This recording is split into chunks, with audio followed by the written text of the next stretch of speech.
Viva Voz, com Vera Magalhães.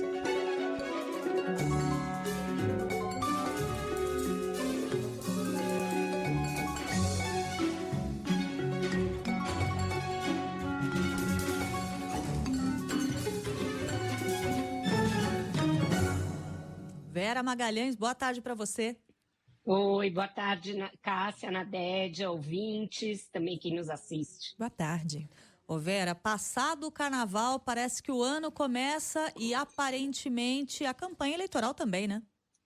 Pois é, a campanha começou bem cedo, né, nesse ano. Na verdade, quase não saímos do palanque desde 2022, mas agora ela vai ganhar muita atração, Cássia, porque a gente tem aí só 2 meses para todos os arranjos de alianças, de palanques, e isso tem de ser feito olhando para o Brasil inteiro e tentando fazer com que as lógicas regionais se encaixem na estratégia nacional dos principais candidatos.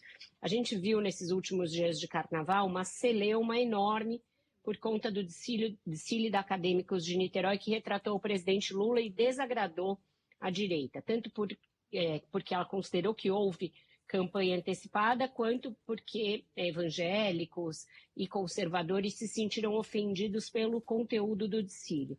Enquanto tudo isso rolava, e a direita, portanto, lucrava com isso que foi um tropeço do PT e do Lula, o pré-candidato do PL, Flávio Bolsonaro, também articulava os seus palanques regionais. Então, ele usou esses dias aí em que as coisas ficaram muito voltadas para o carnaval para, nos bastidores, se movimentar e tentar articular alianças fortes nos principais estados.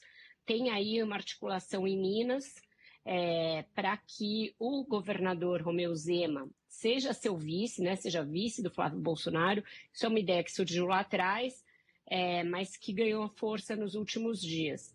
E ela viria acompanhada de um gesto do PL em relação ao grupo do Zema. Então, se o Zema aceitasse ser vice do Flávio Bolsonaro, receberia em troca o apoio do PL ao seu candidato à própria sucessão, que é o vice-governador Matheus Simões. Ele que era do Novo, assim como o Zema, mas migrou para o PSD do Gilberto Kassab. E o PSD, que tem 3 pré-candidatos à presidência, está no centro dessa movimentação da direita. Existe uma outra discussão, essa com menos fôlego, para que o próprio Gilberto Kassab seja o vice do Tarcísio numa nova chapa. O PSD já tem a vice aqui em São Paulo, mas não é o Kassab. Ele agora queria uma coisa sem intermediários, dele próprio ser o vice, porque isso implicaria a possibilidade de disputar o governo do estado no cargo em 2030, se o próprio Tarcísio renunciasse para disputar algum outro posto. E, por fim, a articulação também inclui o Paraná. Lá, o governador Ratinho Júnior não gostaria que o senador Sérgio Moro fosse candidato ao governo, porque isso dividiria o campo conservador, a direita, e poderia prejudicar a candidatura do seu próprio candidato. Então, uma discussão para tirar o Moro da disputa e facilitar o caminho do candidato do Ratinho também está nesse pacote premium aí que o Flávio Bolsonaro está articulando com os partidos do chamado Centrão. Vera, e já tem pesquisas captando o efeito do carnaval, né?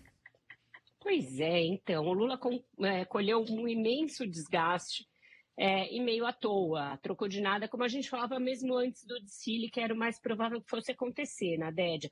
Mas agora essas pesquisas conseguem dar números a esse desastre, né? Segundo uma pesquisa do Instituto Ideia, que está no Globo de hoje, 6 a cada 10 evangélicos se sentiram ofendidos e viram preconceito na retratação que foi feita da família conservadora durante o desfile da Acadêmicos de Niterói, né? Aquela ala que, aliás, não faz nem sentido, né? Conservadores em conserva, um trocadilho que nem sentido nem graça tem, mas que atingiu em cheio essa fatia do eleitorado que é muito grande, é crescente e pode ser decisiva na eleição. Então, 6 em cada 10 se sentiram ofendidos. A Quest também vai incluir uma pesquisa sobre isso no seu próximo levantamento para medir o estrago e medir se ele é um estrago momentâneo, ou seja, na hora existe uma irritação com o Lula e depois passa, ou se ele é algo mais permanente, capaz de provocar um dano numa avaliação do Lula que já não é das maiores possíveis. Bom, a gente vai continuar acompanhando esse tema, sempre com a ajuda aqui da Vera Magalhães. Vera, uma ótima tarde para você. Te ouvimos mais tarde no Ponto Final. Bom fim de semana. E na segunda-feira a gente está de volta aqui no CBN Brasil. Combinado. Até lá, um ótimo fim de semana para vocês também. Até.